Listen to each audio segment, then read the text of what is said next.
বিসমিল্লাহির রহমানির রহিম। এখানে উপস্থিত আমার সম্মানিত শিক্ষক এবং সকল শিক্ষার্থী ভাই ও বোনেদের আমার সালাম, আসসালামু আলাইকুম এবং হিন্দু ভাইদের আদাব।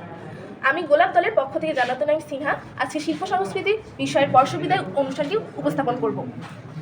বর্ষবিদায় উৎসব লোক উৎসবের মধ্যে পালিত ঐতিহ্যবাহী একটি উৎসব হলো বর্ষবিদায়। বঙ্গাব্দের শেষ দিন বর্ষবিদায় অনুষ্ঠান পালিত হয়। এটি বাঙালিদের সর্বজনীন লোক উৎসব হিসেবে বিবেচিত। এই দিনে মেলার আয়োজন করা হয়। বর্ষবিদায় আয়োজনের মাধ্যমে বাঙালিরা পুরাতন বর্ষের গ্লানি দূর করে নতুন বছরকে আহ্বান করে। পহেলা বৈশাখ বাঙালিরা নববর্ষ পালন করে। বর্ষবিদায় অনুষ্ঠানের মাধ্যমে শেষ হয়ে যায় বঙ্গাব্দের একটি বছর। এই অনুষ্ঠানে মেতে ওঠে সকল শ্রেণীর ও পেশার মানুষ। বর্ষবিদায় মেলা আয়োজিত হয় যাত্রাপালা, পালাগান ইত্যাদি। এখানে বিভিন্ন লোকজ উপাদান বিদ্যমান থাকে। প্রতিবারই এভাবে বর্ষের শেষ হয় ও নতুন বর্ষ শুরু হয়। তাই রবীন্দ্রনাথ ঠাকুর লিখেছেন, যতদিন এই আকাশে এই জীবন আছে, বর্ষের শেষ নাহি তাহাদের কাছে। ধন্যবাদ। বর্ষ বিদায় সম্পর্কে কারো কোনো প্রশ্ন আছে মনের মধ্যে? এখান থেকে বলো। নাই, তার মানে সবাই বুঝে গেছো বর্ষ বিদায়টা কি জিনিস, তাই তো? বর্ষ বিদায় নিয়ে কি কোনো লোকরীতি আছে? যেমন বর্ষবরণের দিন আমরা পান্তা ভাত খাই, এমন কিছু?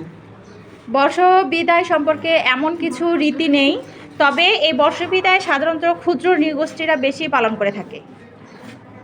ধন্যবাদ। Sit down.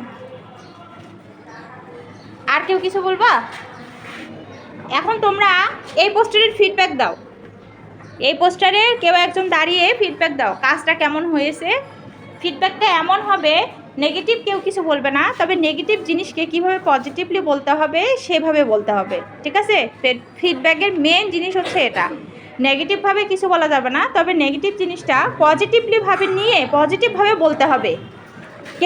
কে ফিডব্যাক দিবা? দাঁড়াও, রঙ্গন ফিডব্যাক দিবে, বলো। ম্যাম, গোলাপ দলের পোস্টার, উপস্থাপনা, অঙ্কন সব কিছুই অনেক ভালো হয়েছে। লেখাগুলো অনেক সুন্দর হয়েছে, ওরা অনেক সুন্দরভাবে ডিজাইন করেছে পোস্টারটাকে।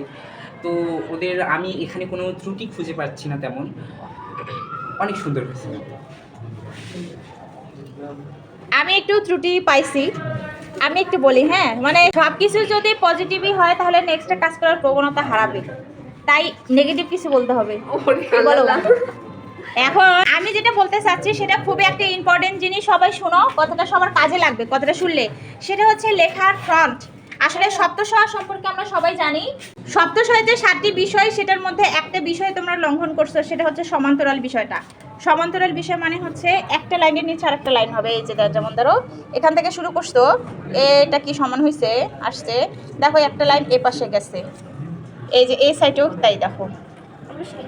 হ্যাঁ, এই ফন্টটা যদি ওভারঅল অনেক সব কিছু ঠিক আছে, শুধুমাত্র লেখার ফন্টটা একটু 19-20 হয়ে গেছে, এটাও যদি ক্লিয়ার থাকতো অনেক ভালো হতো। আচ্ছা, কে কি বলবা বলো, কে বলতে চাও?